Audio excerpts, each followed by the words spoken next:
قطعاً شما هم شنیدین که گفته شده اژدها موجودی افسانه‌ای بوده و هیچ وقت وجود خارجی نداشته. با این حساب آیا میشه گفت که هیچ وقت یه خزنده با توانایی پرواز و خارج کردن آتیش از دهنش وجود نداشته؟ اژدها چیه و علم در مورد امکان وجودش چی میگه؟ امروزه تقریباً همه دانشمندا هم نظرن که پرنده های امروزی بازمانده های دایناسورهای پرندن. از این رو در مورد اینکه اژدهایان میتونستن پرواز کنن جای شکی باقی نمیمونه. سوال اول اینه که آیا این اژدهایان اونقدر بزرگ بودن که بتونن از انسان و حیوانات خانگی به عنوان غذا استفاده کنن یا نه؟ برآوردها در مورد اندازه هاشون فرق میکنه، اما حتی کمترین برآوردها هم طول بالهاشون رو حدود 11 متر تخمین میزنه با وزنی بین 200 تا 250 کیلوگرم. به عبارت دیگه این هیولای پرنده وزنی به اندازه یه ببر امروزی داشته که به راحتی توانایی شکار یه انسان یا بز رو داره.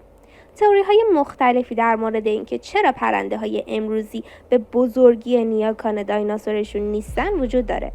برخی به این باورن که مصرف انرژی برای حفظ بال و پر تعیین کننده سایز یک جانور پرنده است. برخی دیگه هم به تغییرات آب و هوایی و ترکیب اتمسفر اشاره دارن. در حالی که اژدهایان افسانه‌های اروپایی هیولاهای عظیم الجثه بودند، اژدهایان آسیایی شباهت زیادی به مارهای دارای پا دارند. بسیاری از ما مارها رو موجوداتی که روی زمین زندگی میکنن میدونیم، اما مارهایی هم وجود دارن که میتونن پرواز کنن و به عبارت دیگه میتونن فاصله قابل توجهی رو با حرکت گلایدرگونه توی هوا طی کنن. در واقع این مارها میتونن مسافتی به طول یه زمین فوتبال رو توی هوا طی کنن.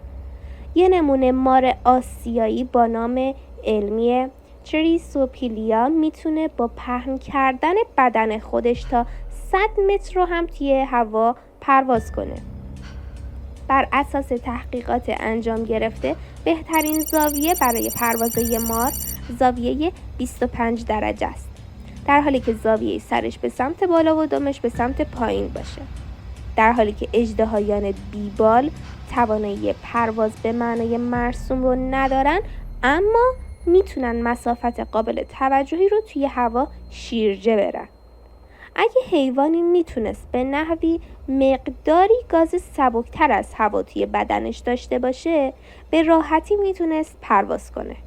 تا الان هیچ جانوری که بتونه از دهنش آتیش خارج کنه پیدا نشده، اما خارج کردن آتیش از بدن یه حیوان غیر ممکن نیست. سوسک بمبافکن در شکم خودش یه ترکیبی از هیدروکینون و هیدروژن پروکساید داره که در صورت احساس خطر از بدنش خارج میشه.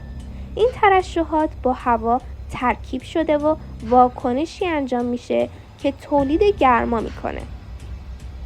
بدین ترتیب سوسک با پاشیدن یک مایع داغ جوشان محرک و بدبو مهاجم رو از خودش دور میکنه.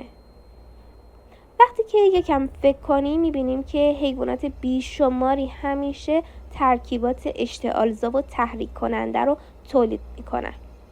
اژدهای بسیار قدرتمند با بدنی پولادین و نفوذ ناپذیر، اونجوری که توی فیلم ها میبینیم، تقریبا یه افسانه است. فلس‌ها، ستون فقرات، شاخ‌ها و دیگر اجزای بدن شاخدار غول‌پیکر بدون شک وزن زیادی رو روی بالهای یه اژدها تحمیل میکنه و به راحتی میتونه مانع از بلند شدنش بشه. به این ترتیب میشه ادعا کرد که وجود اژدها با شمایل و جثه‌ای که ما توی ذهنمون داریم غیر ممکنه. با این وجود میشه گفت که امکان زیست اژدهای کوچکتر خیلی هم دور از تصور نیست. تا سال 2001 دانشمندا نمیدونستن سوسک بمبافکن چجوری پرواز میکنه. بنابراین همه چیز به تصور ما برمیگرده. اگه کمی اغراق و کنار بذاریم میتونیم بگیم که امکان وجود موجودی شبیه اژدها که بال داشته و میتونسته از دهنش آتیش یا هر ماده مشتعل دیگه‌ای خارج کنه وجود داشته.